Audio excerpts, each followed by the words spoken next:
Hello everyone, मैं वैभव श्रीवास्तव एक बार फिर से आप सभी का स्वागत करता हूं आपके अपने यूट्यूब चैनल सक्सेस प्राइड पर। तो जैसा कि आप जान रहे हैं, हमारे रेलवे इंजीनियरिंग की कंप्लीट सीरीज चल रही है जिसमें हम क्वेश्चन प्रैक्टिस भी कर रहे हैं, थ्योरी भी पढ़ रहे हैं और अलग से भी मैं इसके लिए जल्दी ही क्वेश्चन प्रैक्टिस सेशन लेकर के आऊँगा। तो आज हमारा इसी सीरीज का नया चैप्टर स्टार्ट कर रहे हैं हम, जिसका नाम है ट्रैक्शन एंड ट्रैक्टिव एफर्ट्स। और यदि मैं बात करूं तो यहाँ पर ये जो चैप्टर है ट्रैक्शन एंड ट्रैक्टिव एफर्ट, ये हमारा एक इंपॉर्टेंट चैप्टर हो जाता है क्योंकि यहाँ पर क्वेश्चंस पूछे जाते हैं। अगेन मैं बात कर रहा हूँ तो सबसे पहले हमें वर्ड समझना जरूरी है, ट्रैक्शन क्या है और ट्रैक्टिव एफर्ट क्या है। एक्चुअली हमें लगता है कि ये दोनों एक ही वर्ड हैं, बट एक्चुअली में ये दोनों वर्ड्स डिफरेंट हैं। ये दोनों वर्ड डिफरेंट हैं, किस तरीके से वो हमें समझना है। तो हम बात करते हैं ट्रैक्शन की, सबसे पहले ट्रैक्शन की, देन ट्रैक्टिव एफर्ट की। ठीक है, तो सबसे पहले मैं बात करूंगा ट्रैक्शन की केवल। ट्रैक्शन क्या है? मान लीजिए सपोज यहां पर एक ब्लॉक रखा हुआ है, ये ब्लॉक रखा हुआ है। ठीक है, अब अगर आपको ये सरफेस है, इस सरफेस पे एक ब्लॉक रखा हुआ है और इस ब्लॉक को अगर मूव कराना है तो आपको कुछ ना कुछ एनर्जी देनी पड़ेगी इसको, यानी कोई ना कोई फोर्स देना पड़ेगा। तो वो सोर्स ऑफ दिस फोर्स, अगर हम बात करें इस फोर्स का जो सोर्स होगा वही हमारा कहला जाएगा ट्रैक्शन। मतलब एक सोर्स ऑफ एनर्जी जो जनरेट कर रहा है वो हमारा क्या कहा जाता है? ट्रैक्शन कहा जाता है। लाइक अगर मेरा ये हाथ है और हाथ पे मेरा ये पेन रखा है, अब मैं इस पेन को मूव कराने की कोशिश करूं तो मेरे हाथ से जो हाथ है वो, ये सेकंड हैंड जो है वो सेकंड हैंड या हमारी फिंगर्स बोले तो अगर हम फिंगर्स है तो इस पेन को मूव कराने की कोशिश करेगी। तो हमारा जो सोर्स ऑफ एनर्जी है वो क्या है? फिंगर्स है। सोर्स ऑफ एनर्जी फिंगर्स है, वो हमारा ट्रैक्शन है। वो क्या है? ट्रैक्शन। तो अगर हम बात करें तो ट्रैक्शन आपको समझ में आया, मतलब सोर्स ऑफ एनर्जी हमारा क्या कहा जाएगा? ट्रैक्शन कहा जाएगा। लेकिन ट्रैक्टिव एफर्ट की बात करें तो ट्रैक्टिव एफर्ट क्या है? अब यहां पर देखना होगा आपको कि अगर हमारा ये इस तरीके से ब्लॉक रखा हुआ है तो ब्लॉक में कुछ ना कुछ रेजिस्टेंस यहां पर है, जिसके कारण यही स्टेबल कंडीशन में ये रेजिस्टेंस है, ये रेजिस्टेंस है। ठीक है, रेजिस्टेंस पीछे की ओर लग रहा है। अगर इसमें रेजिस्टेंस लग रहा है, समझिए बात को, अगर इसमें रेजिस्टेंस लग रहा है तो रेजिस्टेंस को ओवरकम करना है, रेजिस्टेंस को ओवरकम, ये मूव करवाना है। अगर हमें इस ब्लॉक को मूव करना है, इस ब्लॉक को मूव करना है तो हमें ये रेजिस्टेंस को ओवरकम करना होगा। और इस रेजिस्टेंस को ओवरकम करने की हम बात कर रहे हैं तो ये हमारा क्या कहा जाएगा? जो मूव करने के लिए जो फोर्स रिक्वायर्ड है वो ट्रैक्शन एफर्ट्स कहा जाएगा। वो क्या कहा जाएगा? आपका ट्रैक्शन एफर्ट्स कहा जाएगा। तो ट्रैक्शन एंड ट्रैक्शन एफर्ट्स यानी फोर्स, अगर हम बात कर रहे हैं यानी ट्रैक्शन, तो ट्रैक्शन यानी सोर्स ऑफ एनर्जी की हम बात कर रहे हैं कि सोर्स ऑफ एनर्जी है क्या। ठीक है, और ट्रैक्टिव एफर्ट की बात करें तो ट्रैक्टिव एफर्ट क्या है? ट्रैक्टिव एफर्ट है, अगर हम बात करते हैं एफर्ट्स की, अगर हम बात करते हैं ट्रैक्टिव एफर्ट्स की हम बात करते हैं तो ट्रैक्टिव एफर्ट क्या है? ट्रैक्टिव एफर्ट है हमारा जो एनर्जी, जो रेजिस्टेंस को करने, force required to overcome the resistance, overcome the resistance. जो भी रेजिस्टेंस यहां पर है उस रेजिस्टेंस को ओवरकम करने के लिए जो फोर्स रिक्वायर्ड है वो हमारा ट्रैक्टिव एफर्ट है। तो यहां तक बात क्लियर हो गई होगी कि ट्रैक्शन क्या है एंड ट्रैक्टिव एफर्ट्स क्या है। आई होप कि इतनी चीजें आपको क्लियर होंगी। ठीक है, अब मैं यहां पर आपको डेफिनेशंस बता रहा हूं। डेफिनेशंस क्या बोलती है देखिएगा। डेफिनेशन बोलती है traction is the source through which the locomotive engine drives power. Traction is the source, क्या बोला है? सोर्स, जिसके कारण लोकोमोटिव के इंजन पावर ड्राइव करते हैं। तो यही अगर हम एग्जांपल में देखें यहां पर तो क्या होगा? ये लोकोमोटिव है, इस लोकोमोटिव में कुछ व्हील्स लगे होंगे इस तरीके से। ठीक है, अगर ये व्हील्स लगे हुए हैं तो इन व्हील्स में क्या है? अब इस ट्रेन को मूव करवाना है तो इन व्हील्स को कुछ ना कुछ पावर जनरेट करनी पड़ेगी, और वो पावर जनरेट एक सोर्स के थ्रू करेंगे। अब वो सोर्स क्या हो सकता है? आपने देखा होगा करंट सिचुएशन में पहले स्टीम होता था, उसके बाद क्या आया? स्टीम के बाद क्या आया? डीजल। डीजल के थ्रू ट्रेनें चलाई गई तो डीजल इंजन। फिर उसके बाद क्या आया, हमारी इलेक्ट्रिसिटी आई। तो अगर हम बात करते हैं तो हमारे 3 तरीके के सोर्सेस अवेलेबल हैं, यानी 3 तरीके का ट्रैक्शन अवेलेबल है। एक है स्टीम, एक है डीजल, एक है इलेक्ट्रिक। तो 3 तरीके के सोर्सेस अवेलेबल हैं जिसके थ्रू व्हील्स के अंदर पावर जनरेट कर जाएगी, और वो पावर जो भी रेजिस्टेंस है जो इसको रोके हुए है, गाड़ी को जो भी रेजिस्टेंस है जो इस गाड़ी को रोके हुए है, उसको ओवरकम करके मूव करवाने का काम करेगा। तो हम बात कर रहे हैं traction is the source through which the locomotive यानी इंजन ड्राइव्स पावर। ठीक है, सिंपली इंडिकेट, अगर हम बात करें तो इसको simply indicate the source of energy और पावर डेवलप्ड बाय लोकोमोटिव। तो वो सिंपली एनर्जी या पावर को बता रहा है जो लोकोमोटिव के द्वारा डेवलप किया जा रहा है। और अगर हम डिफरेंट सोर्सेज की बात करें तो स्टीम है, डीजल फ्यूल्स है, या इलेक्ट्रिक सप्लाई है। तो अब यहां से एक क्वेश्चन पूछा जा सकता है कि बताइएगा विच of the following source is most efficient. Following source is most efficient, निम्न में से कौन सा जो सोर्स है वो मोस्ट इफिशिएंट कहा जाता है। Option A steam, option B diesel, और ऑप्शन सी जो हमारा है वो इलेक्ट्रिक है, और option D all of the above having same efficiency. तो अगर हम बात करते हैं, अगर हम इफिशिएंसी की बात करें तो आपने देखा होगा, अगर मैं स्टीम इंजन की बात करता हूं तो स्टीम इंजन के केस में अगर मैं बात करता हूं तो बहुत कम स्पीड होती है। डीजल इंजन लाए गए, उसमें थोड़ी सी इफिशिएंसी ज़्यादा हुई, ज़्यादा लोड को कैरी कर सकते थे और इनकी पावर भी थोड़ी सी बढ़ गई थी, स्पीड बढ़ गई थी। और इलेक्ट्रिक लाया गया तो स्पीड बहुत ज़्यादा बढ़ गई और ज़्यादा से ज़्यादा लोड को कैरी करने की पावर भी बढ़ गई है। तो अगर हम इफिशिएंट की बात करें तो इफिशिएंट कौन सा माना जाएगा, हमारा मोस्ट इफिशिएंट इलेक्ट्रिक सोर्स माना जाएगा। तो यहाँ पर लिख सकते हैं most efficient source is electric.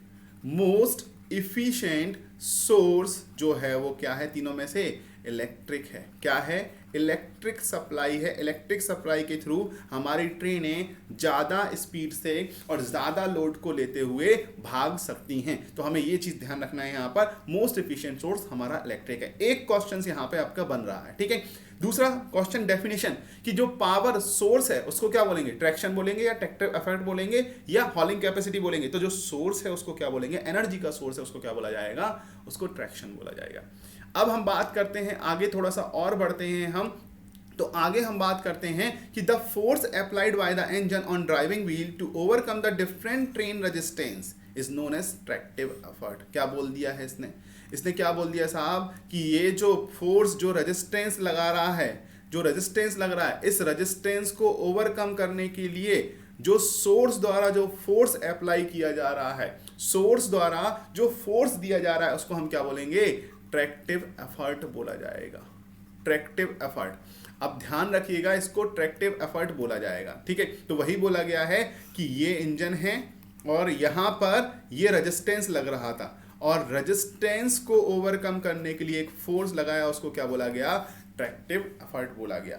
अब ट्रैक्टिव एफर्ट अगर हमने इसको बात कर दी है, ट्रैक्टिव एफर्ट बोला गया है, तो तुम मुझे बताना, एक चीज मैं पूछना चाहूंगा, जो ट्रैक्टिव एफर्ट होगा वो हमेशा इस रेजिस्टेंस से ज्यादा होना चाहिए या नहीं? ट्रैक्टिव एफर्ट हमेशा ज़्यादा होना चाहिए। और अगर हम ट्रैक्टिव एफर्ट्स की बात करें तो रेजिस्टेंस से ज़्यादा होना चाहिए।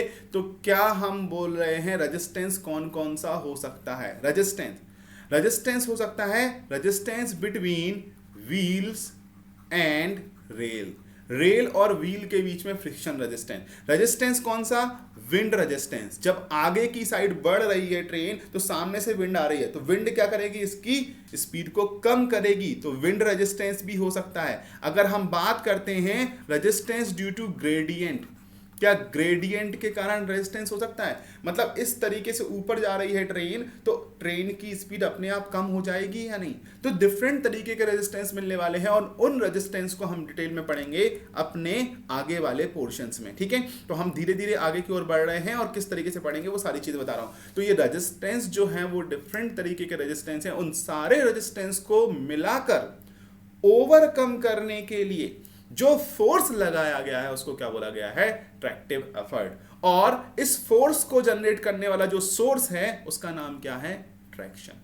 अगेन बोला गया है, मोस्ट इंपॉर्टेंट पॉइंट बोला गया है, इट इज टेकन, जो ट्रैक्टिव एफर्ट है, जो ट्रैक्टिव एफर्ट है, it is taken as equal to or little greater than hauling capacity. मतलब अगर मैं बात कर रहा हूं तो ट्रैक्टिव एफर्ट्स की बात की जा रही है, tractive effort is taken as greater than और इक्वल टू हॉलिंग कैपेसिटी। अब वर्ड आता है हॉलिंग कैपेसिटी क्या है, समझिएगा, वर्ड आ रहा है हॉलिंग कैपेसिटी क्या है। ठीक है, तुमने साइकिल चलाई है, साइकिल चलाई है, जब तुम साइकिल चलाते थे और जब साइकिल चलाना स्टार्ट करते थे तो पहला जो पेडल मारते थे वो बहुत ज्यादा ताकत से लगता था, पहला जो पेडल बहुत ज्यादा ताकत से लगा, लेकिन उसके बाद के पेडल अपने आप स्मूथली काम करने लगते हैं। तो क्यों, ऐसा क्यों है? तो यदि तुमने पढ़ा हो थोड़ा सा फ्रिक्शन के बारे में, तो अगर मान लीजिए कोई ऑब्जेक्ट यहां रखा हुआ है तो इस पे एक फोर्स काम कर रहा है सरफेस पे जिसका नाम था फ्रिक्शन, और फ्रिक्शन के कारण अगर मुझे फोर्स यहां पर इसको डायरेक्शन में मूव करवाना है तो इस डायरेक्शन में फोर्स देना होगा। और इनिशियली अगर हम बात करें तो यहां पर एक फ्रिक्शन लगता है W n mu into W, और W क्या है? ये वेट का कंपोनेंट, क्योंकि यहां पर एक नॉर्मल रिएक्शन लगेगी N, और N इज इक्वल टू क्या होता है? W, जबकि फ्रिक्शन फोर्स क्या होता है? फ्रिक्शन फोर्स होता है coefficient of friction into normal reaction on that surface, जो भी कांटेक्ट बना रहा है उसका नॉर्मल रिएक्शन। तो अगर हम बात करें तो इनिशियली इस फ्रिक्शन को भी हमें ओवरकम करना होगा, और स्टैटिक कंडीशन में जो ये फ्रिक्शन होता है सबसे ज्यादा होता है, और जब एक बार मूवमेंट स्टार्ट हो जाएगी तो ये फ्रिक्शन जो स्टैटिक कंडीशन का फ्रिक्शन है ये कम हो जाएगा, उसके बाद हमें कम फोर्स लगाकर भी वो स्पीड मेंटेन कर सकते हैं जो हमने इनिशियली ज्यादा फोर्स लगा करके लिया था। तो अगर हम बात करें तो हॉलिंग कैपेसिटी का मतलब है कि जितना भी लोड इसके ऊपर है, और जितना भी लोड इसके ऊपर है, ये वैगन्स हैं, वैगन्स में इसमें कितनी ज्यादा लोड को कैरी कर पा रहा है, जो ये फोर्स लगाया गया है।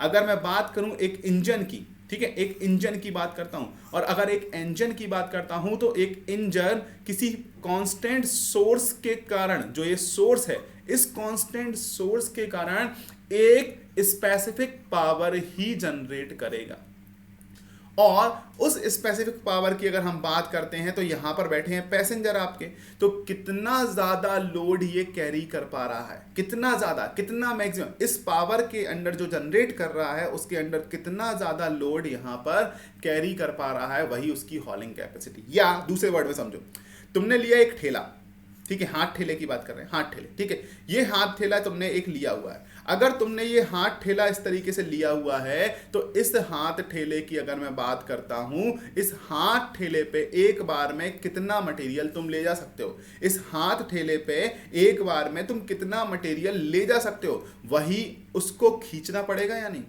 हॉल करना पड़ेगा, खींचना पड़ेगा। और अगर ये जितना मटेरियल रखा है उस पूरे मटेरियल को खींच लेगा तो वो उसकी हॉलिंग कैपेसिटी कही जाएगी या नहीं, हॉलिंग कैपेसिटी। और मैक्सिमम कितना मटेरियल इस हाथ ठेले पर रखकर खींच पा रहे हो वो आपकी कैपेसिटी हुई, कि उतना ज्यादा मैक्सिमम खींच सकते हो, तो वो क्या हुई? हॉलिंग। हॉलिंग मतलब खींचना, और कैपेसिटी मतलब कितना ज्यादा वेट आप खींच सकते हो, तो वो हॉलिंग कैपेसिटी हुई। तो अगर हम बात करें यहां पर क्या बोला है, ट्रैक्टिव एफर्ट हमेशा हॉलिंग कैपेसिटी से ज्यादा, मतलब जो इनिशियल पेडल मारा है उस समय ज्यादा होना चाहिए हॉलिंग कैपेसिटी से, लेकिन जब हमने पेडल लगाना स्टार्ट कर दिया, एक बार मूवमेंट स्टार्ट हो गया, उसके बाद तुम आराम से स्मूथली पेडल मार रहे हो, तो ट्रैक्टिव एफर्ट हॉलिंग कैपेसिटी के बराबर भी हो जाएगा, तब भी तुम्हारा व्हीकल मूव करता रहेगा। तो ये कंडीशन यहां पर ध्यान रखनी है कि यहां पर ट्रैक्टिव एफर्ट हॉलिंग कैपेसिटी से ज्यादा, और ये ऑब्जेक्टिव का मोस्ट इंपॉर्टेंट क्वेश्चन है जो कि कई बार पूछा गया है। क्लियर है इतनी बात? चलिए आगे बढ़ते हैं। अब यहां से तो हम यहां से आगे बढ़ते हैं, तो हमने ट्रैक्शन और ट्रैक्टिव एफर्ट कंप्लीट कर लिया है, साथ ही साथ हॉलिंग कैपेसिटी के बारे में देख लिया है कि हॉलिंग कैपेसिटी होता क्या है। अब आगे बात करते हैं, तो आगे हमारा क्वेश्चन आता है कि भैया ट्रैक्टिव एफर्ट्स को हम रिप्रेजेंट किससे करते हैं? टीई से, और टी की वैल्यू 2 सिलेंडर स्टीम इंजन के केस में कितनी होती है? तो यहां दिया है टीई की वैल्यू 2 सिलेंडर स्टीम इंजन के केस में कितना होता है? TE is equal to P(d²L)/d। अब देखो, तुमने साइकिल में हवा भरने का पंप देखा है या पिचकारी देखी है, ठीक है, तो उसमें क्या होता है, ये एक पोर्शन होता है और एक दो एक्सट्रीम एंड हो गए, ये 1-1 एंड हो गया है और ये 2-2 एंड हो गया है।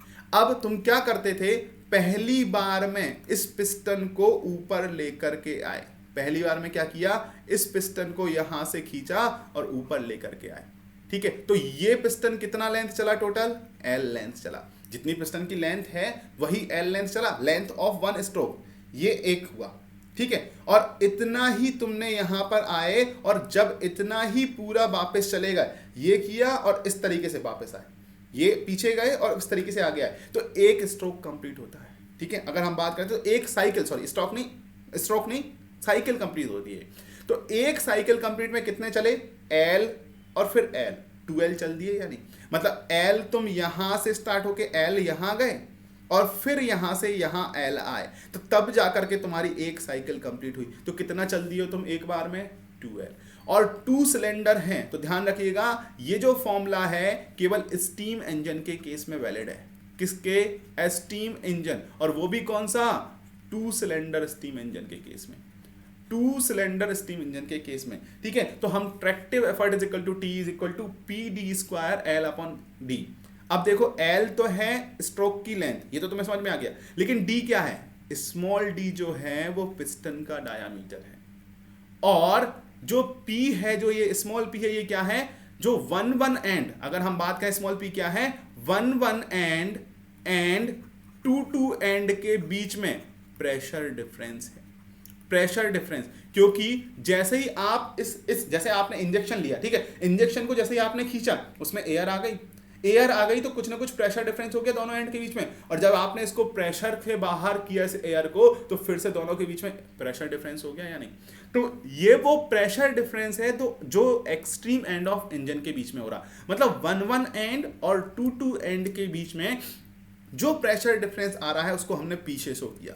अब आपको ये फॉर्मूला तो पता चल गया, लेकिन ये आया किस तरीके से, थोड़ा सा ये देख लेते हैं, ठीक है। और D क्या है, डायामीटर ऑफ। तो हम बात करेंगे कि अगर हम बात करेंगे ट्रैक्टिव एफर्ट, तो ट्रैक्टिव एफर्ट किन किन बातों पे डिपेंड करता है, pressure difference between the end of cylinder, या फिर एरिया ऑफ पिस्टन का जो एरिया है उस पर, L अगर हम बात करेंगे लेंथ ऑफ सिलेंडर या स्ट्रोक की लेंथ पर, और डायामीटर ऑफ व्हील। तो लिखा हुआ है small p is equal to pressure difference on 2 side of cylinders, D is equal to diameter of piston, L is equal to length of stroke, and D capital D is equal to diameter of wheel. अब क्या बोलना चाह रहा समझना, ये कैसे आया, तो ये कैसे आया वो हम चीज समझते हैं, ठीक है। तो ये कैसे आया, जनरली ये आपका पिस्टन है, ठीक है, ये आपका पिस्टन है, यहां से ये जा रहा है, ठीक है, और इसी को ही अंदर साइड में चेंज होगा, ठीक है, ये पिस्टन है।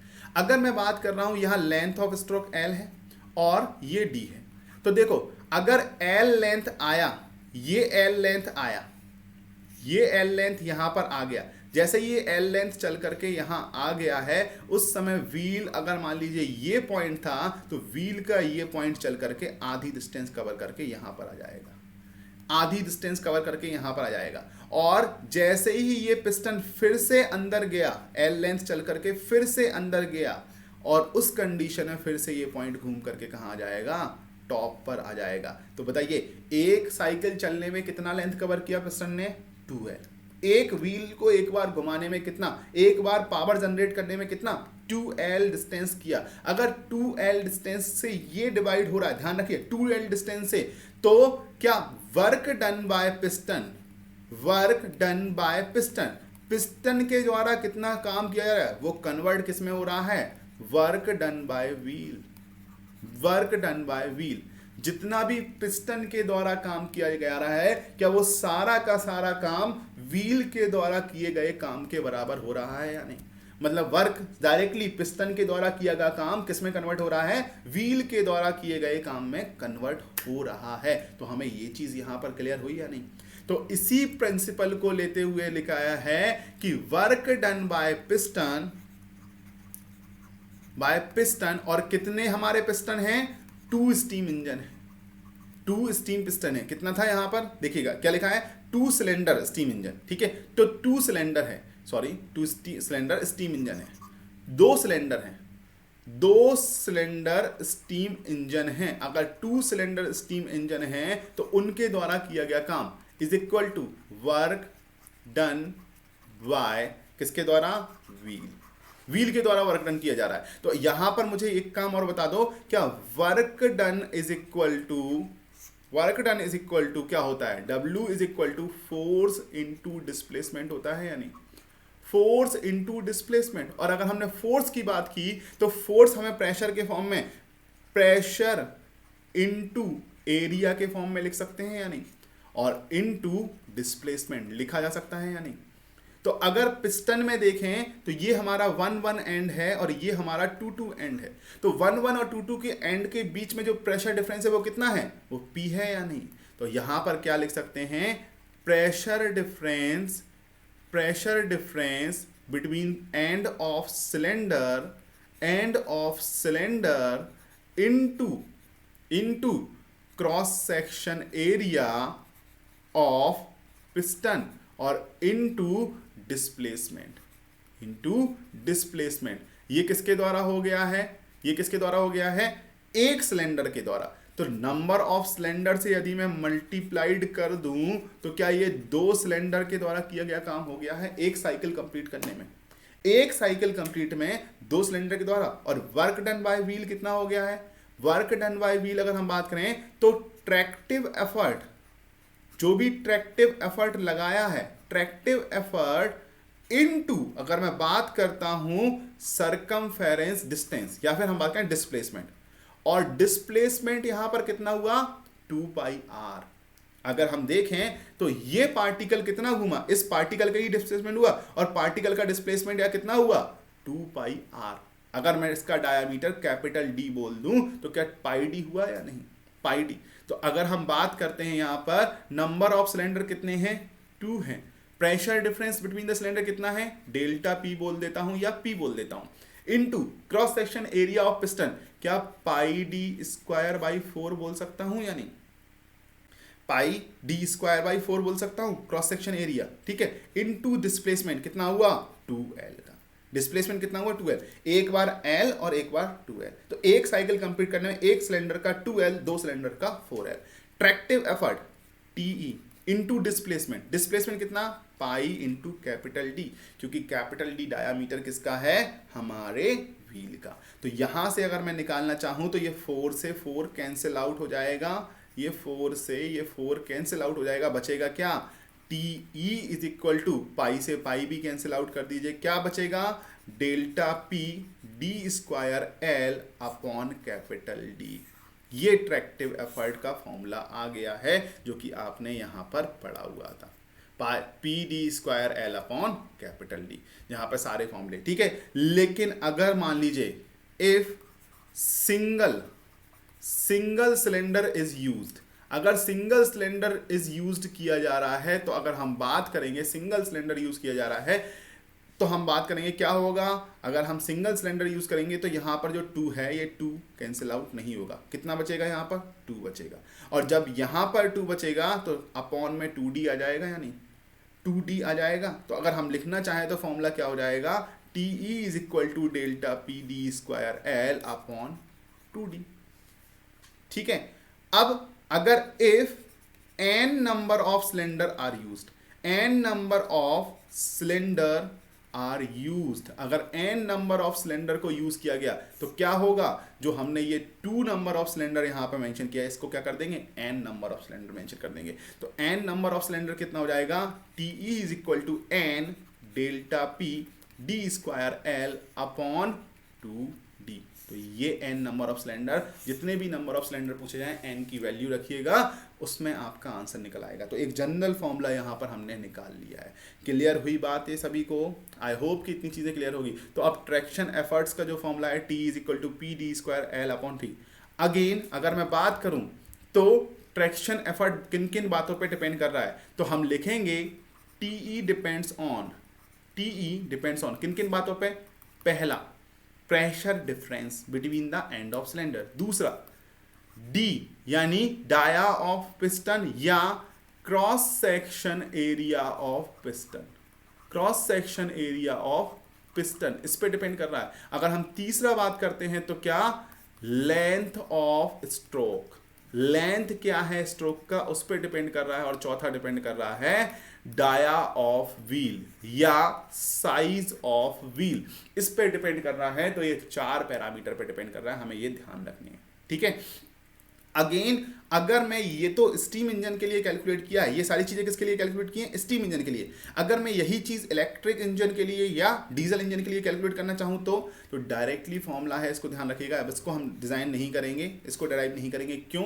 क्योंकि ये पूछा नहीं गया अभी तक, ठीक है। लेकिन मैं बता रहा हूं कि ट्रैक्टिव एफर्ट जो है डीजल और इलेक्ट्रिक लोकोमोटिव के लिए दिया जाता है TE is equal to 308 HP/R upon V। HP/R क्या है? पूरा horsepower of engine, rated horsepower of engine, और ये आपको क्वेश्चन में गिवन होगा। तो rated horsepower of engine लगाएंगे, और वेलोसिटी किस में लगाना है? किलोमीटर पर आवर्स में। ध्यान रखिएगा, वेलोसिटी किलोमीटर पर आवर्स में लगाना, वहां से आपका ट्रैक्टिव एफर्ट निकल करके आ जाएगा, ठीक है। जनरली जो ट्रैक्टिव एफर्ट्स है वो टन्स में या फिर किलो न्यूटन में इस तरीके से निकल करके आता है। तो यूनिट आपको ध्यान रखना है कि यूनिट बड़े सोच समझ के निकालना है, जो भी यूनिट दिया होगा उसके अकॉर्डिंग ये सारी वैल्यू पुटअप करना है। ऐसा नहीं है कि आप एक एम्पेरिकल फॉर्मूला, एम्पेरिकल नहीं है ये, बल्कि यहाँ पर एम्पेरिकल फॉर्मूला है आपका। तो आपको यहाँ पर V की वैल्यू किलोमीटर पर आवर्स में रखना है, और रेटेड हॉर्स पावर आपको दिया होगा एक यूनिट, वो वहाँ पर डायरेक्टली पुटअप करना है हॉर्स पावर के फॉर्म में, ठीक है।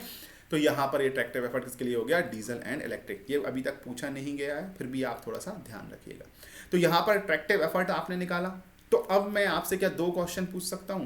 ठीक है, एक क्वेश्चन पूछ रहा हूं, चलो ठीक है, ठीक है। Which of the following is correct regarding tractive effort? Tractive effort option A, option A, ठीक है। ऑप्शन ए, अगर मैं बात करता हूं dia of freight train, freight train का मतलब क्या है? मालगाड़ी।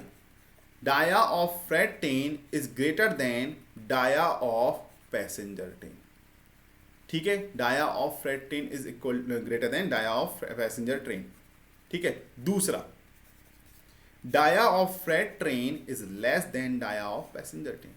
सी, dia of freight train, wheels की बात कर रहे हैं, किसकी? व्हील, फ्रेट ट्रेन व्हील्स की, ठीक है। डाया ऑफ फ्रेट ट्रेन, या इसमें देखिए regarding the dia of wheel, dia of wheel, wheel के डाया के रिस्पेक्ट में कौन सा स्टेटमेंट सही है? Dia of freight train is greater than dia of passenger train, dia of freight train is less than dia of passenger train, dia of freight train is equal to dia of passenger train, और option D none of the above, इनमें से कोई नहीं। तो मुझे बताइएगा सही option क्या होगा? थोड़ा सा सोचिएगा, सही ऑप्शन क्या होगा? तो चलिए मैं बता देता हूं, आपने अभिहल पढ़ा है, ट्रैक्टिव एफर्ट्स जो होता है वो इज इक्वल टू कितना होता है? Delta P d² L upon small d। तो क्या यहां से देख रहे हो tractive effort inversely proportional to dia होता है या नहीं? और ट्रैक्टिव एफर्ट अगर हम बात करें तो फ्रेट ट्रेन का हमें ज्यादा चाहिए है, किससे?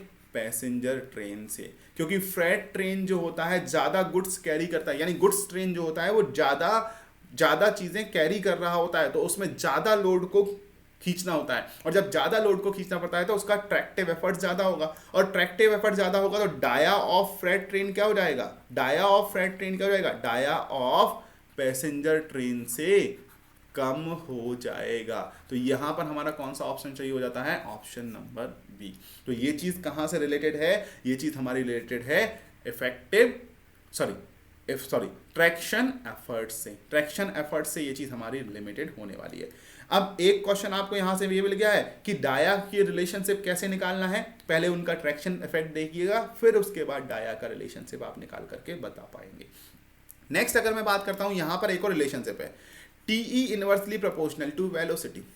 TE इनवर्सली प्रोपोर्शनल टू मतलब अगर ट्रैक्शन एफर्ट ज्यादा चाहिए है तो वेलोसिटी कम होगी, और ट्रैक्शन एफर्ट अगर कम है तो वेलोसिटी ज्यादा होगी।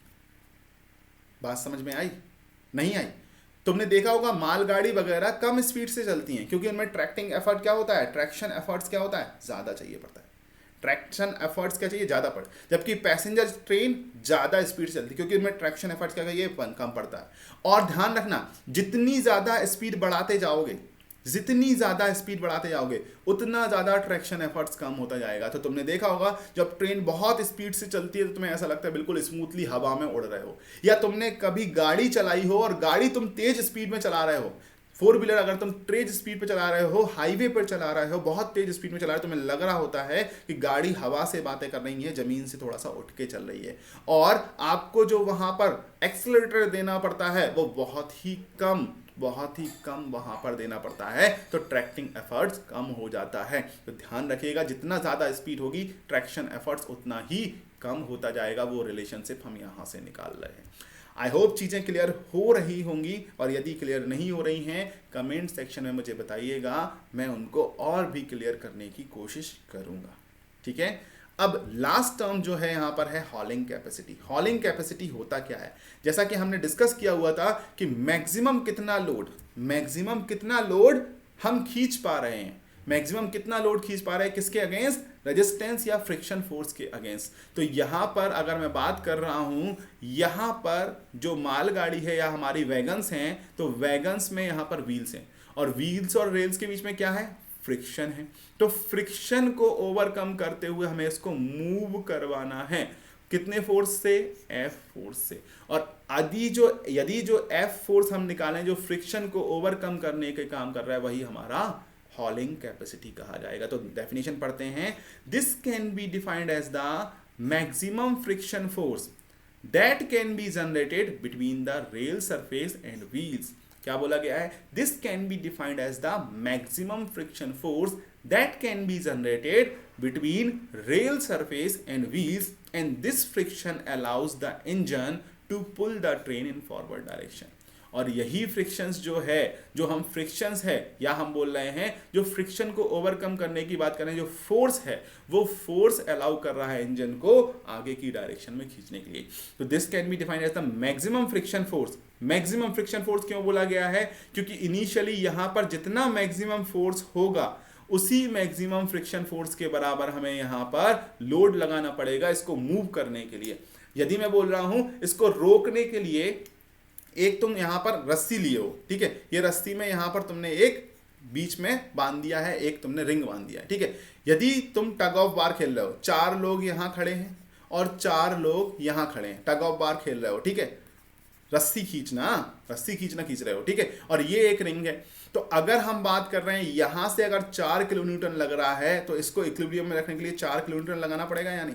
लेकिन कभी ऐसा हो सकता है कि 4 किलो न्यूटन से यहां पर 0.0001 भी ज्यादा हुआ, वैसे ही ये मूव करना स्टार्ट कर देगी। तो मैक्सिमम फोर्स जो हमें रिक्वायर्ड है वो कितना है, इस रेजिस्टेंस के बराबर, इस रेजिस्टेंस। और जैसे ही ये इस रेजिस्टेंस को आपने ओवरकम किया वैसे ही इसने स्पीड को बढ़ाना स्टार्ट कर दिया। तो यहां पर हम बात कर रहे हैं कि मैक्सिमम फ्रिक्शन फोर्स के बराबर होता है। It is can be defined as the maximum friction force that can be generated between the rail surface and wheels, rail surface and wheels के बीच में, and this friction allows the engine to pull the train in forward direction. तो ultimately ये किसको depend कर रहा है, power of locomotive. तो ऑब्जेक्टिव में पूछा गया क्वेश्चन है कि हॉलिंग कैपेसिटी किसको इंडिकेट कर रहा है, हॉलिंग कैपेसिटी आपकी पावर ऑफ लोकोमोटिव को डिपेंड कर रहा है। या हम बोलेंगे पावर ऑफ लोकोमोटिव को कौन जस्टिफाई कर रहा है या इंडिकेट कर रहा है, ट्रैक्शन, ट्रैक्टिव एफर्ट, हॉलिंग कैपेसिटी। तो आपका आंसर क्या होगा, हॉलिंग कैपेसिटी। अगेन बात की जा रही है, higher the hauling capacity more load can be handled by the locomotive. ये तो हमने पहले ही बात की है, यदि ठेले पे आपने फल रखे हैं तो आपकी कैपेसिटी, हॉलिंग कैपेसिटी, खींचने की सामर्थ्य जितना है उतना ज्यादा लोड आप हैंडल कर पाओगे या नहीं, उतना ही ज्यादा लोड आप हैंडल कर पाओगे। तो हायर द, ये भी पॉइंट याद रखिएगा, higher the hauling capacity higher will be the load carried, ठीक है। It should be equal to or greater than the traction resistance. अब ये क्या बोल दिया भैया, ये क्या बोल दिया है, तो देखो तुमने बोला था ये जो फ्रिक्शन है, ये फ्रिक्शन क्या एक तरीके का रेजिस्टेंस है, और इसी रेजिस्टेंस को ओवरकम करने के लिए ये जो फोर्स लगाया था इसको क्या बोला था, ट्रैक्टिव एफर्ट बोला था या नहीं, ट्रैक्टिव एफर्ट। तो ये रेजिस्टेंस को ओवरकम करने के लिए हमें यहां पर क्या लगाना पड़ेगा, एक फोर्स लगाना पड़ेगा, और वो मैक्सिमम फोर्स क्या होगा, हॉलिंग कैपेसिटी। तो ध्यान रखना, हॉलिंग कैपेसिटी हमेशा इस रेजिस्टेंस से ज्यादा या इसके बराबर होगी। नहीं आई बात समझ में, चलो फिर से देखते हैं। मैंने बोला एक गाड़ी खड़ी हुई थी, एक साइकिल खड़ी हुई थी, ठीक है, एक साइकिल, तुमने उसमें पेडल मारना स्टार्ट किया, तो इनिशियली जो पेडल मारोगे अपनी पूरी कैपेसिटी से मारोगे, ठीक है। तो अगर हम बात करें ये रेजिस्टेंस है और इस रेजिस्टेंस को ओवरकम करने के लिए तो मैक्सिमम जो फोर्स लगा सकते हो यहां पर वो रेजिस्टेंस के बराबर लगाओगे मैक्सिमम, यानी तो वो क्या कहलाएगा, हॉलिंग कैपेसिटी। लेकिन इसको मूव करने के लिए आगे की साइड में जो इन रेजिस्टेंस, सारे रेजिस्टेंस, अभी फ्रिक्शन रेजिस्टेंस की बात की तो फ्रिक्शन रेजिस्टेंस को ओवरकम जो करोगे वो हॉलिंग कैपेसिटी, लेकिन सारे रेजिस्टेंस को ओवरकम करोगे तो वो ट्रैक्टिव एफर्ट्स बोला जाएगा वहां पर, ठीक है। तो यहां पर क्या बोल रहा है कि it should be equal to or greater than the traction resistance, जो भी ट्रैक्शन रेजिस्टेंस हो रहा है उन सभी से ज्यादा होना चाहिए हॉलिंग कैपेसिटी, क्योंकि उन सभी को उठा करके हॉलिंग कैपेसिटी की बात की जा रही है। तो यहां पर एक जनरल स्टेटमेंट में क्या लिख सकता हूं, समझना बात को, जनरल स्टेटमेंट क्या लिख रहा हूं कि अगर हम बात कर रहे हैं हॉलिंग कैपेसिटी, हॉलिंग कैपेसिटी, तो हॉलिंग कैपेसिटी जो होना चाहिए वो should be greater than equal to traction resistance होना चाहिए, रेजिस्टेंस होना चाहिए। और तुमने पहले लिख चुके हो, क्या लिख चुके हो, ट्रैक्शन रेजिस्टेंस शुड बी या tractive effort should be greater than equal to hauling capacity. देखिएगा पहले आपने लिखा हुआ है यहां पर, क्या लिखा हुआ है यहां पर हम देख लेते हैं क्या लिखा हुआ है, tractive effort should be greater than equal to hauling capacity. तो क्या इसी में हम ऐड कर दें, should be greater than, tractive effort should be greater than hauling capacity और it should be greater than equal to tractive resistance, tractive resistance. तो क्या एक जनरल फॉर्मूला हो गया हमारे पास, यानी जनरल फॉर्मूला हो गया और तीनों का यहां पर रिलेशनशिप भी हो गया, ठीक है, तीनों का यहां पर रिलेशनशिप भी हो गया है। तो हम बात करते हैं यहां पर तीनों का रिलेशनशिप हमने डिफाइन कर लिया है, क्या डिफाइन किया है कि tractive effort should be greater than equal to क्या होना चाहिए, हॉलिंग कैपेसिटी, और hauling capacity should be greater than equal to क्या होना चाहिए, ट्रैक्शन रेजिस्टेंस, उस रेजिस्टेंस से हमेशा ज्यादा होना चाहिए। अगर रेजिस्टेंस से ज्यादा नहीं हुआ तो वो चलना स्टार्ट नहीं करेगी, और चलना स्टार्ट नहीं करेगी जब तक ट्रैक्टिव एफर्ट्स मिलेगा ही नहीं, ट्रैक्टिंग एफर्ट मिलेगा ही नहीं। तो मतलब इनिशियली चलने के लिए जो हमने लगाया वो ट्रैक्टिव एफर्ट, जो कि हॉलिंग कैपेसिटी के बराबर भी हो सकता है, और उसको कंटिन्यूएशन में मूव कराने के लिए हॉलिंग कैपेसिटी की हमने बात की है। क्योंकि यहां पर ट्रैक्टिव एफर्ट्स में जो रेजिस्टेंस हैं वो बहुत सारे रेजिस्टेंस हैं, लेकिन यहां पर जो रेजिस्टेंस ओवरकम करना है वो कौन सा है, फ्रिक्शन रेजिस्टेंस ही ओवरकम करना है, मेनली फ्रिक्शन रेजिस्टेंस की यहां पर बात की जा रही है। यहां पर सारे रेजिस्टेंस और ये सारा रेजिस्टेंस है। क्लियर बात, इतनी बात क्लियर होनी चाहिए आप लोगों को कि इतनी सारी चीजें हमने पढ़नी। अब आगे पढ़ते हैं, यहां पर क्या बोला गया है, नेक्स्ट पॉइंट क्या बोला गया है, नेक्स्ट पॉइंट सुनिएगा कि नेक्स्ट पॉइंट बोला गया है हॉलिंग कैपेसिटी को कैलकुलेट कैसे करते हैं। तो हॉलिंग कैपेसिटी को कैलकुलेट किया जाता है mu into W into N. अब ये म्यू क्या है, म्यू है कॉफिशिएंट, जो हमारा जो ये रोलिंग स्टॉक है, ये रोलिंग स्टॉक का मतलब क्या है, हमारी रेल, जो रोलिंग स्टॉक है और इस रोलिंग स्टॉक और व्हील के बीच में जो फ्रिक्शन काम कर रहा है इस पॉइंट पे, वो हमारा क्या है, फ्रिक्शन कॉफिशिएंट। तो हमारा फ्रिक्शन कॉफिशिएंट म्यू है। अगर म्यू की बात करें तो इसकी वैल्यू जो 0.1 से 0.3 के बीच लाइज करती है, बट अगर क्वेश्चन में कुछ भी नहीं दिया है तो आप 1/6 लगा करके आएंगे, या ऑब्जेक्टिव पूछा है कि 1.1 से 0.1/6, 0.1 से 0.3 के बीच में ऑप्शंस दिया है तो सही है, लेकिन अगर ऑप्शंस नहीं दिया है तो वहां ऑप्शन दिया होगा 0.1/6, और 1/6 की बात करें तो 0.13 के समथिंग ये हो जाएगा, अप्रॉक्सीमेटली 0.13 के समथिंग हो जाएगा वो वैल्यू। दूसरा डब्ल्यू क्या है, weight on each axle of driving wheel. अब ये ड्राइविंग व्हील समझ लीजिएगा क्या होता है, ठीक है। ड्राइविंग व्हील एक्चुअली क्या होता है, जब हम यहां पर बात करते हैं तो लोकोमोटिव में पेयर के फॉर्म में दिया था 1 3 1। तो मतलब अगर हमें इस तरीके से दिख रहे हैं तो दूसरी साइड पे भी यहां पर एक व्हील, यहां पर 3 व्हील और यहां पर 3 व्हील। तो ये जो सेंटर व्हील हैं जो कि हमें फोर्स देते हैं, यही कहे जाते हैं ड्राइविंग व्हील। क्या कहे जाते हैं इनको, ड्राइविंग व्हील। और ड्राइविंग व्हील की बात करें तो पेयर वाइज लिखा जाता है। तो अगर मैं इसको लिखूंगा तो इसको लिखूंगा 2 6 2। ये व्हील असेंबली है लोकोमोटिव की, इंजन की व्हील असेंबली 2 6 2।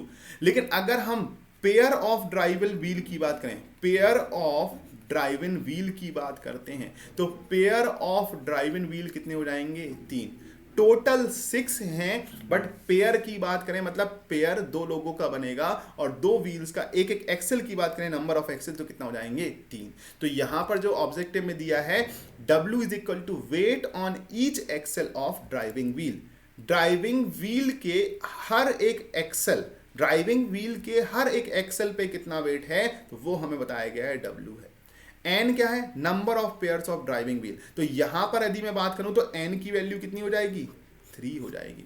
लेकिन अगर मैं एक और एग्जांपल ले लेता हूं, एक और एग्जांपल, अगर मुझे लिखा है लोकोमोटिव में जो व्हील असेंबली है वो 482 है, अब ड्राइविंग व्हील बताइएगा कितना होंगे। तो यदि मैं बात करूं यहां पर ड्राइविंग व्हील की, तो ड्राइविंग व्हील तो हमारे कितने हो जाएंगे 8, but pair of driving wheel की अगर हम बात करें, ड्राइविंग व्हील की, पेयर ऑफ ड्राइविंग व्हील की बात करें मतलब एन की बात करें तो कितना हो जाएंगे आप 4 आंसर हो जाएगा। तो एन की वैल्यू 4 हो जाएगी। तो पेयर की बात की है, ठीक है, पेयर ऑफ ड्राइविंग व्हील्स, और ये एक एक्सेल पे वेट है। तो अगर हमें बात करें 5 पेयर हैं तो W की वैल्यू 5 से मल्टीप्लाई। तो अगर हमने देखा है फ्रिक्शन जो हम निकालते थे, कैसे निकालते थे, friction force is equal to mu into N, और एन का मतलब क्या होता था, जो वेट है इसका रिएक्शन, तो n is equal to W हो जाता था। तो वही तो लगाया म्यू इंटू एन, बस उसमें क्या है नंबर ऑफ व्हील से मल्टीप्लाई किया, क्योंकि नंबर ऑफ व्हील को ओवरकम करना है तो टोटल रेजिस्टेंस जो होगा नंबर ऑफ व्हील से मल्टीप्लाई किया, तो mu into W into N. Clear है बात। तो अगर हम बात करते हैं यहाँ पर, तो यहाँ पर इस तरीके से बात की जा रही है। तो ड्राइविंग व्हील कैसे निकालते हैं, ये चीज़ क्लियर हुई या नहीं, ये चीज़ क्लियर हुई। और म्यू की वैल्यू 0.1 से 0.3, जनरली 1.6 लेके चलना है, ठीक है। तो ये हमारा था आज का लेक्चर। इसमें अब हम जो रेजिस्टेंस है, मैं अपने नेक्स्ट लेक्चर में बात करूंगा कि रेजिस्टेंस कौन कौन से होते हैं और उन रेजिस्टेंस को हम कैसे ओवरकम करते हैं या कैसे कैलकुलेट करते हैं। लेकिन उसके पहले आज का क्विज तो कर लें बच्चे, तो कुछ कर लेते हैं, हमने क्या पढ़ा क्या समझा ये चीज़ जानना जरूरी है, ठीक है। तो पहला question, a train is hauled by 482 locomotive. ये व्हील की असेंबली दी गई, 482 लोकोमोटिव के साथ होल्ड किया जा रहा है, खींचा जा रहा है। The number of drive in wheels in this locomotive. अब ड्राइव इन व्हील के नंबर पूछ रहे हैं। अगर नंबर पूछा है ड्राइव इन व्हील का, तो ड्राइव इन व्हील कितने हैं, ड्राइव इन व्हील्स कितने हैं 8 हैं, लेकिन पेयर कितने हैं, पेयर ऑफ ड्राइविंग व्हील्स यानी एन की बात करें तो pair of driving wheels N की बात करें कितने हैं 4 हैं। तो ध्यान देना यहाँ पर पूछा क्या गया है, पूछा गया है केवल नंबर ऑफ ड्राइविंग व्हील्स, तो वो हमारा क्या हो जाएगा ऑप्शन नंबर बी यानी 8 आंसर हो जाएगा, ठीक है। कंफ्यूजन यही होगा कि आप 4 लगा के आ जाओगे, बट 4 नहीं होगा, ध्यान रखना केवल 8 नंबर पूछा है। अगर पेयर पूछता, पेयर ऑफ ड्राइविंग व्हील पूछता तो हमारा 4 आंसर हो जाता, ठीक है। चलिए next question, the load on each axle of a locomotive is 22 ton. मतलब W की वैल्यू दे दी गई है हर एक पे कितना 22 टन दिया गया है। If coefficient of friction is 0.2, mu की वैल्यू दे दी है कितना 0.2, then hauling capacity due to 3 pairs of driving wheel. अब यहाँ पर 3 पेयर्स ऑफ ड्राइविंग व्हील दिया है, मतलब कॉम्बिनेशन क्या था X, 6 और Y, कुछ भी हो सकता था। अब x और y कुछ भी वैल्यू होगा हमें नहीं पता, लेकिन कॉम्बिनेशन कुछ इस तरीके से था, और n की वैल्यू हमें कितना दे दी गई है 3 दे दी गई है। तो हॉलिंग कैपेसिटी निकालना है, hauling capacity is equal to mu into W into N, और म्यू की वैल्यू लगाइए 0.2 इंटू W की वैल्यू लगाइएगा 22 इंटू एन की वैल्यू 3, तो हमारा वैल्यू कितना आ जाएगा 13.2 टन आ जाएगा। आंसर कितना आ जाएगा 13.2 टन, ऑप्शन नंबर सी। तो ये था हमारा आज का lecture traction and tractive efforts तक। तो इन सभी पीडीएफ को कलेक्ट करने के लिए नीचे डिस्क्रिप्शन में टेलीग्राम चैनल की लिंक है, आप सभी लोग वो टेलीग्राम चैनल ज्वाइन कीजिएगा। वहाँ डेली करंट अफेयर्स भी शेयर किया जा रहा है, वहाँ पर आपको डेली क्विज भी शेयर किया जा रहा है आपके बेटर परफॉर्मेंस के लिए, तो आप वहाँ ज्वाइन कीजिएगा। बाकी thank you so much everyone, please share the lecture, और जो भी प्रॉब्लम है उनको कमेंट सेक्शन में बताइएगा, हम उन प्रॉब्लम को सॉल्व करेंगे, ठीक है। और कोशिश कीजिएगा हमारे साथ जुड़े रहिएगा, उसके लिए आपको हमारा चैनल सब्सक्राइब करना पड़ेगा, बेल आइकन प्रेस कर लीजिएगा, जैसे ही कोई वीडियो आएगा आपको नोटिफिकेशंस पहुंच जाएगा, ठीक है। तो thank you so much everyone, thank you so much for being with us, thank you.